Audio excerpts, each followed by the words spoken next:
Entendre, comprendre, réagir. Un média qui donne vie aux opinions, qui donne voix aux idées. Cube. J'ai une question pour vous deux. Benoît Dutrisac. Je suis là pour aider. Qu'est-ce qu'ils veulent, Mario? Mario Dumont. Une réduction de la tâche puis une augmentation de salaire. Ben, c'est cave. C'est des crapules. C'est cave, dire ça. Ils ont tellement tout. Non, ils ont déjà eu plus. La rencontre Dutrisac-Dumont. Fais un petit effort, fort. La rencontre plus tôt, Benoît Dutrisac et Isabelle Maréchal que je rejoins tout de suite pour notre segment détente, relaxation, aucune mauvaise nouvelle. On va chialer sur rien aujourd'hui, ou presque. Alors, une petite en commençant rapidement, Benoît, parce que toi, tu constates un ensauvagement de nos cités, puis c'est une nouvelle des États-Unis qui vient alimenter. Mais c'est aussi plusieurs nouvelles, tu sais, puis quand on les accumule, à un moment donné, faut peut-être commencer à s'apercevoir que, tu sais, au centre-ville, à 2 heures de l'après-midi, le gars se promène, les culottes baissées, les gens qui attaquent les chauffeurs d'autobus, c'est pas la première fois on entend parler de ça, ce qui se passe dans le métro, ce qui se passe sur la route. Et dans les CHSLD, Benoît, je veux pas t'interrompre, mais le dossier de la presse aujourd'hui qui explique qu'un CHSLD en plein centre-ville de Montréal où il y a des vendeurs et des consommateurs de crack tétraplégiques, quadriplégiques, ça n'a pas de bon sens. Ouais, puis tu sais, les gens qui vont faire leurs besoins le long du CPE, le Petit Palais, dans le quartier chinois, c'est... L'ensauvagement, là, c'est comme s'il y avait plus de règles de décence. Tu sais, il y a les photos d'il y a 100 ans, les gens se promenaient dans les centres-villes. On voit les photos en Europe, là, les gens étaient bien habillés, étaient propres, ils savaient comment se comporter, ils prenaient un café, tu sais, ils étaient polis, il y avait le vouvoiement. Là, c'est rendu, c'est tout le monde se saute dessus, tout le monde s'insulte, s'attaque, veut se battre. Si on prend un pas de recul, là, puis, tu sais, t'as quelqu'un qui est tombé dans la glace en 1924, puis il débarque en 2024, puis il regarde l'état du monde. On est devenus vraiment des sauvages, on est devenus même pas des guerriers, là, des mercenaires, des terroristes, et tout le monde fait un peu ce qu'il veut, on s'en sac de son voisin. Tu sais, les vidanges, là, à Montréal, ça a créé n'importe où. On peut pas dire que c'est du grand civisme. Non, puis il n'y a pas vraiment de solution visible à tout ça, n'est-ce pas, Isabelle? Ben, moi, je trouve que tu as raison, Benoît, puis c'est effectivement... Ben, la solution, oui, il y en a, c'est d'être un petit peu plus élevé, sincèrement. C'est vrai parce que on avait une conversation là-dessus hier en famille, puis on se demandait, puis on parlait des enfants, des écrans, des parents, du rôle de parents et tout, mais plus largement, moi, j'élargis toujours sur le rôle du citoyen que nous sommes. Si on est des contribuables, on contribue. Dans le mot contribuable, il y a le mot contribuer. Puis je trouve qu'on oublie qu'on doit tous contribuer à la société. Puis contribuer, ça peut être de différentes façons, mais déjà savoir se tenir. Mais c'est-tu comme un vieux discours de réactionnaire? Ben, quasiment, là. Tu sais, juste de dire qu'on parle d'incivilité maintenant. Parce qu'on n'ose pas dire aux gens, vous n'êtes pas élevés, vous vous tenez pas comme il faut. Voyons, tu sais, comment ça se fait qu'on dit plus aux enfants aujourd'hui? On a l'impression que nos enfants, ils contrôlent plus. Les parents sont comme, oh mon Dieu, ben là, qu'est-ce qu'on va faire? Mon enfant, il m'écoute pas quand j'ai dit, ferme ta tablette. Il m'écoute pas, il m'envoie chier carrément, tu sais. Je veux dire un gros mot, moi aussi. C'est à la mode, des gros mots. Mais tu sais, voyons, t'as juste à dire, regarde, là, ta tablette. Moi, je me suis déjà assis sur le téléphone cellulaire de ma fille qui voulait rien savoir. Elle a fugué. Ça a duré une demi-heure. Elle est partie.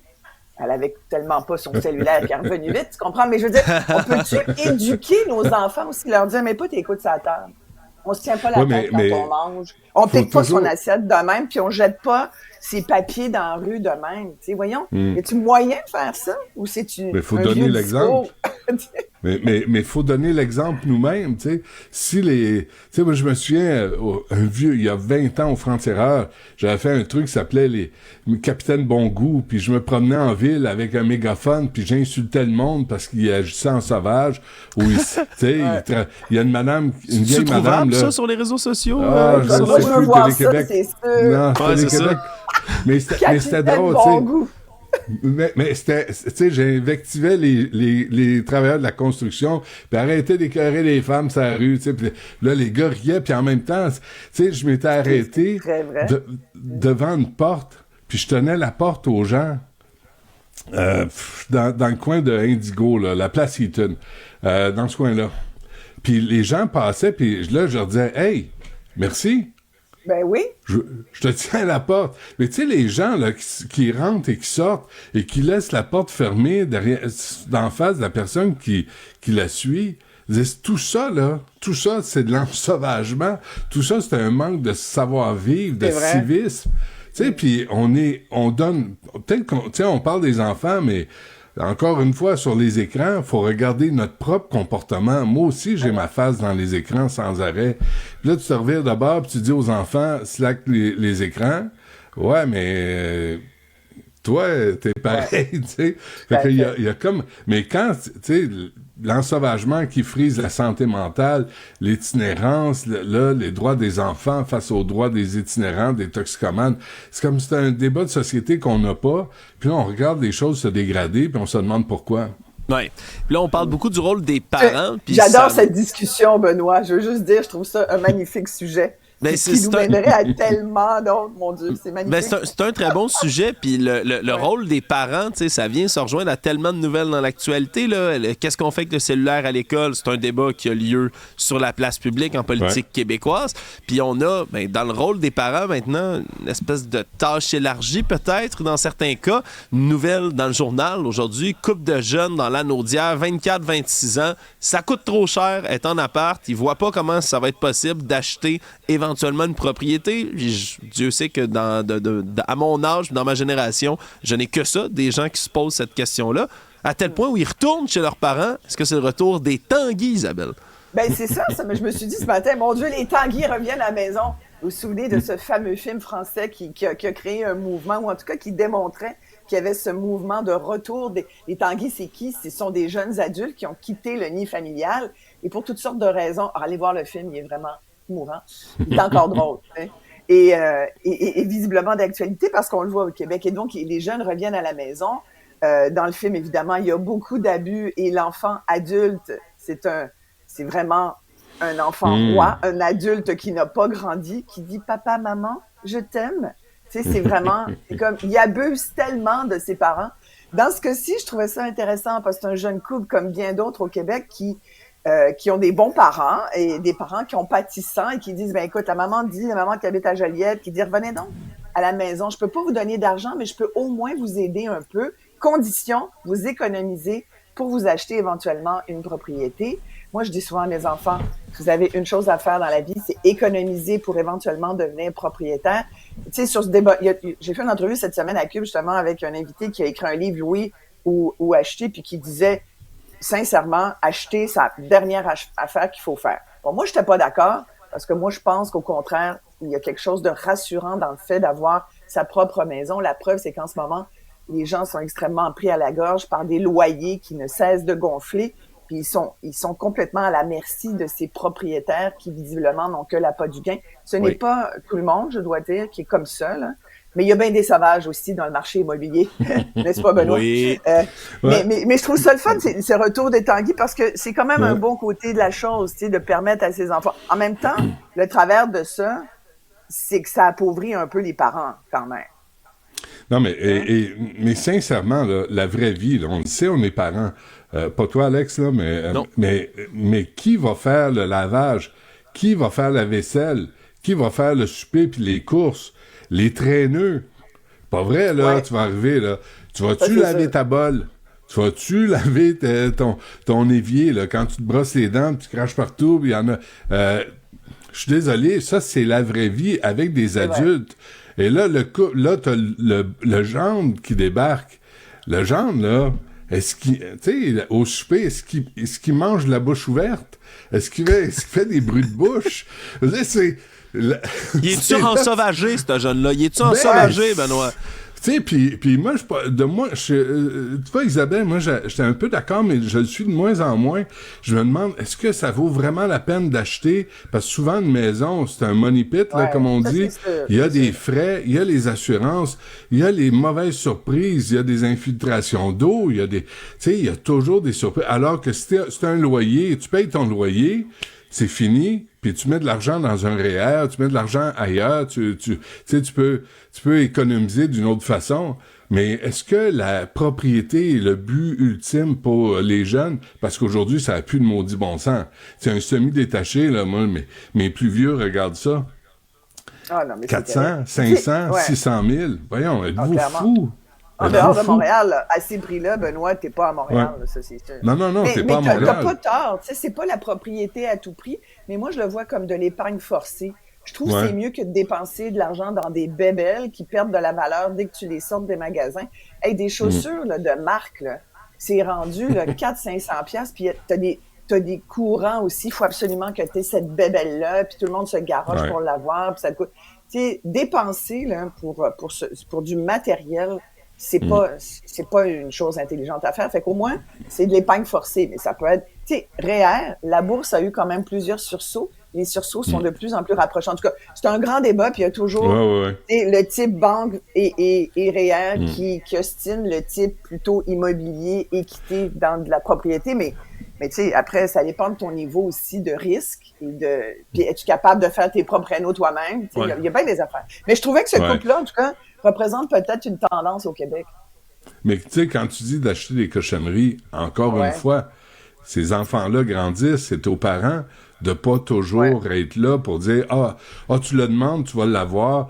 Ça te prend le... Non, il y a une autre marque qui est aussi bonne, qui a la même affaire, qui est la moitié du prix. Là, on va se calmer les gros nerfs. Puis, on est tous là à vouloir faire plaisir aux enfants. Puis là, tu leur achètes... Moi, je vis ça, là. Ma fille de 14 ans, tu achètes un pantalon. Ah oui, c'est lui je l'adore. Là, tu dis... 5 mois plus tard, tu dis... chérie, tu l'as jamais porté? Ouais, c'est parce que la mode a changé. Puis là, tu dis... come on, je me suis fait prendre encore une fois. Tellement. Honnêtement, ça fait partie de l'évolution, puis ça... Moi, ça me rassure beaucoup aussi parce qu'il y a un moment dans l'adolescence où les jeunes sont très influençables, puis on est on est tous passés par là. Mais éventuellement, tu sais, ça change. Ça. Ce qui est important, c'est toujours avoir le canal de communication ouvert, puis d'avoir cette discussion constante, puis de dire, regarde, t'es sûr que tu veux ça? Mais tu peux aussi dire à toi, tu sais, t'as dit non il y a une couple de phrases, Benoît, t'as dit non, t'auras pas ça. Hey, non, c'est un mot qu'on peut dire plus souvent à nos enfants. On peut le dire non, gentiment, mais non, ça sera pas possible. Sinon, paye-le toi. Mais il faut aussi expliquer le concept de si tu achètes ça, tu t'achètes pas d'autre chose. Ouais. Honnêtement, à vous entendre, je ne sais pas ce qui m'angoisse le plus. On va donner des cours des parents, nous. Ouais. Mais entre le marché immobilier ou la parentalité, je ne sais plus qu'est-ce qui m'angoisse le plus. Honnêtement, vous écoutez, je ne sais pas qu'est-ce qui a l'air le plus difficile. Tout vient ensemble, Alex. On coupe le Kodak, c'est fini. Fermez ça. C'est ce qu'on appelle un package deal. C'est trop compliqué. Attends, on n'a même pas parlé du climat encore, Alex. Non, on n'a pas parlé de climat. Tous nous décourager. On n'a pas parlé de climat, puis on n'a pas parlé de vol d'auto, puis on n'a pas parlé... Non. Regarde, on va se diriger là, vers un sujet qui va tous nous faire relaxer, sur lequel on n'a pas de problème. Ça n'existe pas le déclin du français au Québec. Quand les experts viennent nous parler, nous expliquer que ça existe quand on étudie en anglais, qu'on va peut-être continuer notre vie en anglais, qu'est-ce qu'il faut faire quand ces gens-là nous parlent puis nous disent des affaires de même? Puis je veux entendre Benoît qui risque d'être calme, détendu et posé. On les traite de plein de marde. Plein de marde. Mais moi, ce que je trouve drôle, c'est la réaction de Francis Drouin, le député franco-ontarien. Il dit, si j'ai insulté les deux témoins, qu'ils m'appellent, je vais m'excuser. Attends, tu dis, hey, Isabelle, Alex, vous êtes deux pleins de marde. C'est factuel, vous savez. Ils se sentent insultés. Mais c'est qui cet imbécile-là de traiter quelqu'un de plein de marde? Puis il dit, s'ils se sentent insultés, qu'il m'appelle. C'était sur, on le sait, là, le comité sur les langues officielles. Puis là, on disait, faites attention, les études en anglais amènent l'anglicisation. Là, je résume. Puis c'est des... Puis Justin Trudeau, c'est pareil, puis il dit, on n'est pas en train de juste vouloir isoler le Québec, on est en train de reconnaître que la langue française a besoin d'être soutenue et protégée à travers le pays. Reconnu comment? Mais ton député traite les gens de plein de marde quand ils veulent défendre le français et prévenir contre l'anglicisation. C'est le Parti libéral du Canada, les amis, dans toute sa splendeur. Mais tu sais, en plus, bon, j'ai l'impression qu'il y a de l'effet de toge aussi là-dedans, parce qu'il venait de le dire, le mot plein de marde, que tout de suite, il disait « Et je retire mon commentaire, je retire ce mot tout de suite. » Oui. Un peu ça, mais moi, ce que je trouve déprimant là-dedans, c'est un franco-ontarien. Un franco-manitobain. Un franco-manitobain, puis pour tout... Ontarien, franco-ontarien. C'est franco-ontarien, c'est ça. Il est entre Gatineau puis Ottawa, oui, c'est l'espèce de circonscription qui est là. C'est bien ça. Fait que donc, ce que je trouve dommage, c'est qu'un franco-ontarien, mais tu sais, les franco-ontariens, les franco-manitobains, moi, j'ai vécu plusieurs années dans le sud-ouest de l'Ontario où parler français, là, c'est vraiment difficile de se faire servir en français. C'est à peu près impossible. Tu es obligé tout le temps de parler anglais. Fait que la survie du français hors Québec, c'est un véritable enjeu pour les francophones, les Canadiens francophones qui vivent dans ces provinces-là où on leur dit tout le temps « Voyons, speak white », là, tu sais, fait que je comprenais pas son espèce d'élan à venir dire, finalement, on n'a pas besoin de défendre le français, alors que lui-même devrait être porte-parole de cette défense même, tu sais. Il y a quelque chose que, en fait, je comprends pas pourquoi il a dit ça. Ben, au moins, il a pas dit « You're full of shit ». Au cerveau. Ouais, il y a comme une progression. Ça aurait été plus cohérent avec son discours, je trouve. Hein? Oui, c'est ça. Oui, bon. Sincèrement, c'est le genre d'affaire qu'on croirait jamais voir là, dans ce genre de commission parlementaire-là. Je le rappelle, là, ça se passe à la Chambre des communes. T'es en commission, t'invites un expert pour qu'il vienne t'exposer des statistiques. C'est les statistiques de Statistique Canada. Tu l'envoies chier. Canada en plus, ouais. Tu l'envoies chier. C'est ton expert que t'as convoqué pour venir te parler d'un sujet. Ah, sincèrement, je sais pas quoi faire avec ça. Isabelle Benoît, il y a tellement d'autres sujets que je voudrais aborder avec vous. On manque toujours de temps, je trouve, tous les jours pour être capable de traiter de tous les sujets. On se reprend assurément pour parler de l'environnement, Isabelle, des vols d'auto, de Stormy Daniels, de Donald Trump. Ben, l'environnement, on peut s'en parler demain. Puis du vol de voiture aussi, ça arrive tous les jours. En fait, il y a 30 Toyota qui sont... Juste dire aux gens qu'il y a une Toyota, tenez les portières solides, votre volant, parce que ça a l'air qu'il y a 30 Toyota qui sont volés par jour à Montréal. Ouais. Non, mais ça, cette nouvelle-là, on va prendre, on relaxe, là. On est en cube, là. On va prendre le temps. Oui, Alex. Bien dit. Arrête-moi, là, Alexandre. C'est pas parce que Jean-François t'a dit, là, faut sortir. Hey, qu'attends, Jean-François. Qu'attends, Jean-François, attends. Qu'elle se faire un bagel, là. Mais juste cette histoire-là, les vols de voitures... Hein? Là, c'est rendu que les restaurateurs sont plus efficaces que la police de Montréal. C'est extraordinaire, là.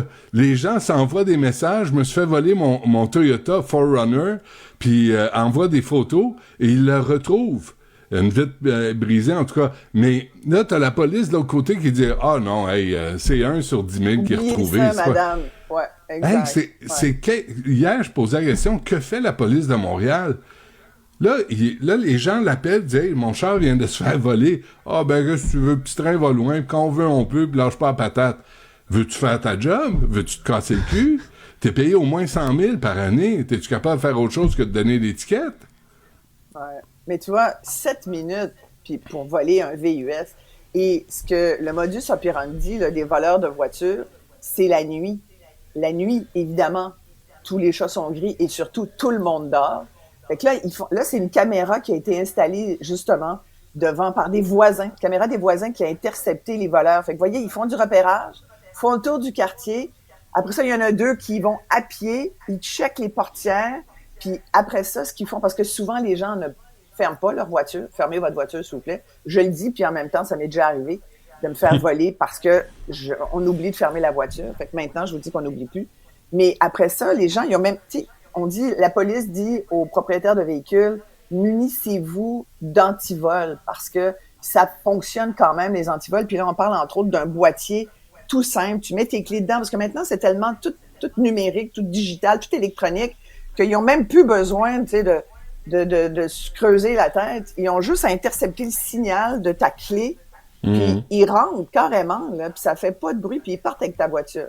Là, on le voit, ce fameux boîtier anti-vol. Bon, évidemment, je veux pas encourager le monde à acheter celui-là en particulier, mais c'est sûr qu'il y a des mesures anti-vol. Tu sais, ça peut être l'espèce d'affaire que tu mets sur ton volant. Faut juste compliquer la vie aux voleurs de voitures. C'est une plaie à Montréal, puis t'as raison. Tu sais, Benoît, de dire qu'on se demande ce que fait la police, mais ils sont tellement débordés. Tu sais, on est pognés avec des problèmes sociaux tellement incroyables. Puis là, on dit, ben, au moins, il y a des assurances. L'assurance va payer. Sauf que ça a un coût, là. Ça fait augmenter drôlement les assurances. Non, mais attends, là, c'est la police d'Ontario qui est venue faire des arrestations. Ouais. Comment ça fait que la police de Montréal en fait pas? Tu sais, moi, je suis rendu, je me suis acheté une pitbull, je le laisse dans mon char. Tu sais, si tu veux voler mon char... Ça, c'est bon, ça, c'est bon. Ben oui, je suis là pour aider, moi, Isabelle. Tu le sais. Non, mais ça, c'est très, très bon. Mais comment ça se fait que ça vient de l'Ontario pour régler les problèmes de vol de voitures ici à Montréal? Ben, et là, quand quelqu'un se fait voler, il va voir la police de Montréal, va dire, ben, coudonc, bonne chance. Ouais. Un petit peu de manque de motivation, peut-être. Ouais, puis c'est plate que ça retombe encore une fois sur qui? Les consommateurs, hein, les gens qui achètent leur auto. Vous, achetez-vous un antivol, achetez-vous une boîte, achetez-vous un pitbull, trouvez une solution vous-même parce qu'on peut pas vous aider. C'est un peu déprimant tout ça. Un piège à ours. Isabelle, Benoît, d'autres solutions efficaces pour tout le monde, les parents, les conducteurs d'auto, amenez-en. On en a d'autres pour vous dès le prochain épisode. Salut. Exact. Salut.